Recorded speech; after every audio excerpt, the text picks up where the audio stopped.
구독자분들의 부의 사다리를 제공해 드리겠습니다. 안녕하세요. 부의 사다리입니다. 네, 오늘은 10월 28일 금요일 장마감 후에 EM 플러스에 대한 영상 올리도록 하겠습니다. 일단 먼저 이 주봉입니다. 주봉을 먼저 보고 시작할까 하는데요. 지금 보게 되시면은 비슷한 모양이 한번 있죠. 이때, 그다음에 이때 지금 비슷하죠, 모양이. 모양이 비슷합니다만 내용은 전혀 다릅니다. 이때는 2019년도면은 아마 그래핀으로 한번 펌핑을 줬을 때인 것 같은데요. 사회이사로 짐 로저스가 영입이 되면서 주가가 펌핑했던 그런 적이 있었습니다. 바로 그 주에 바로 다 폭락을 했고요. 그 전주에 상승분이었던 거에 거의 반 이상을 되돌리면서 그 다음 주에 다시 한번 반등을 하는 듯 했으나 결국에 그때의 가격을 아직까지도 2년이 3년이 지난 지금도 회복을 못하고 있습니다. 그때와 다른 점은 딱 하나 있습니다. 그때는 이런 개발 완료 자체도 못했고 자회사인 스탠다드 그래핀을 통해서 그래핀이라는 신소재를 개발 중이다 라는 정도였고요. 그때 대장은 다들 아시다시피 구글제지였습니다. 일단은 금주 주봉 기준 볼린저 밴드 상단선이 바로 44,497원인데요. 상단을 아예 내려오진 않았고 딱 걸쳐서 일단 마감을 했습니다.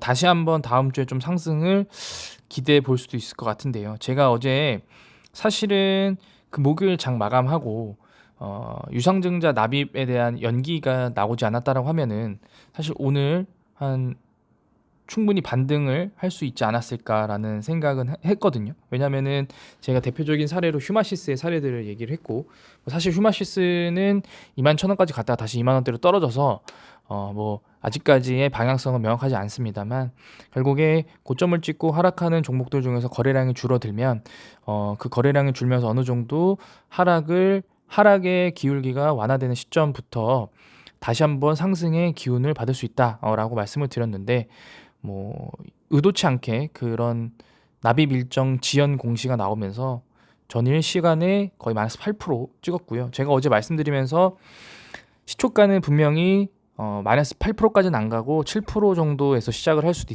있을 것 같다. 그리고 나서 시작하자마자 조금 더 떨어지다가 9시 반이나 10시 전에 시초가 위로 올라온다라고 하면은 다시 한번 기대해 봄직하지만 올라오지 못한다라고 하면 끝난 종목이다라고 제가 정확하게 말씀드렸거든요. 다행히 시초가는 마이너스 6%로 시작을 했고 장중에 마이너스 7.2%, 어제 마이너스 8% 종가로 마감했으니까 사실 어제 시간에서 매도한 사람들 다 털린 거죠. 그리고 종가는 마이너스 3.9%, 어쨌든 시가 대비 상승으로 마감을 했습니다. 그래서 사실은 주봉 기준으로도 볼린저 밴드 상단 위에서 장대 음봉을 맞았기 때문에 그런 단순히 거래량 수급 관점에서는 안 좋은 것은 맞고 어떤 고점에서 이제 하락하는 것은 맞습니다만 결국에 주봉 기준 볼린저 밴드 상단을 이탈하지는 않았고 그 다음에 언론사에서 과거의 EN3 나노메딕스 시절에 암사멸과 그래핀 테마로 주가를 펌핑시켰던 어떤 그런 부정적인 내용들을 전방위적으로 아주 디테일하게 공시를 하고 사채를 마구마구 발행하는 회사다.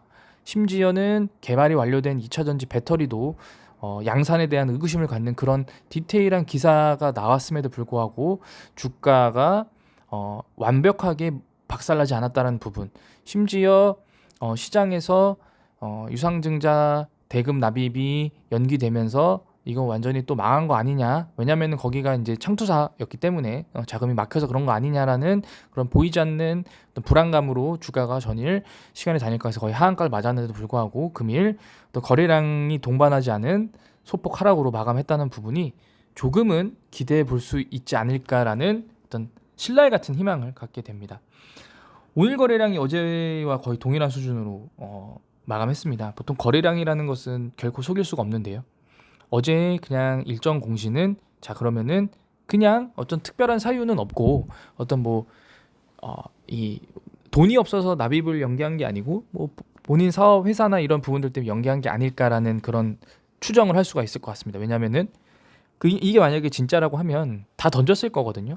그리고 이 세력들이 작업을 치던 세력들도 본인들이 갖고 있던 물량들을 다 던졌을 텐데 던지지 않고 거래량이 없으면서 시가 대비 상승, 양봉으로 마감했다는 부분이 조금은 기대해 볼 수 있는 그런 상황이라고 생각합니다. 이런 투시는 다 던졌고요. 어제 갖고 있던 종목들 다 던진 것 같고요. 오늘 외인이 다 받아냈습니다. 자, 그러면은 결국에 EM플러스는 시가총액이 큰 기업이 아니기 때문에 주포, 소위 말해서 세력, 주가를 끌어올리는 세력들이 분명 존재합니다. 과거에 올릴 때는 기타 법인이었고요.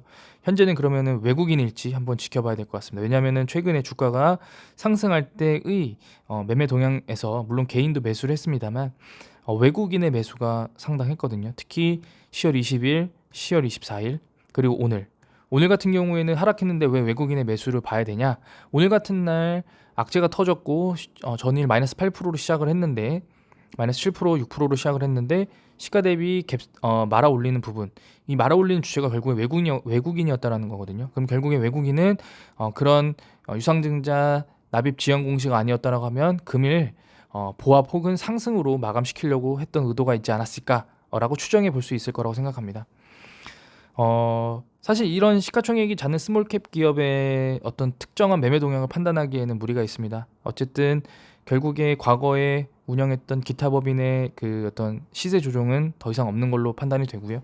결국에 외국인이 결국에 현재 상황에서는 메인 주포라고 할 수 있는데 이 외국인이 매수가 지속될지 아니면은 바로 다시 토해낼지를 한번 지켜보면서 다음 주가 마지막 관건이 될 것 같습니다. 그래서 다음 주가 만약에 뭐 여기서 이 가격대에서 옆으로 횡보하면서 거래량이 줄면서 다시 잠잠해진다라고 하면은 4,000원대 레벨에서 다시 한번 펌핑시키기 위해서 재정비를 하는 걸 수 있고요. 그게 아니고 그냥 어떤 이평선들을 다 무시하면서 5일선, 11선, 21선, 61선, 일본 기준, 주봉 기준 다 밑으로 내려간다라고 하면은 이제 끝난 종목이 되겠습니다만 결국에 했던 종목을 또 해먹는 그런 주식 시장의 습성이 있기 때문에 다시 한번 펌핑을 기대하기 위해서 그럼 저점에서 매수를 할 수 있는 그런 트레이딩도 필요할 것이라고 생각합니다. 네, 오늘 영상은 여기서 마치도록 하겠습니다. 시청해 주셔서 감사합니다.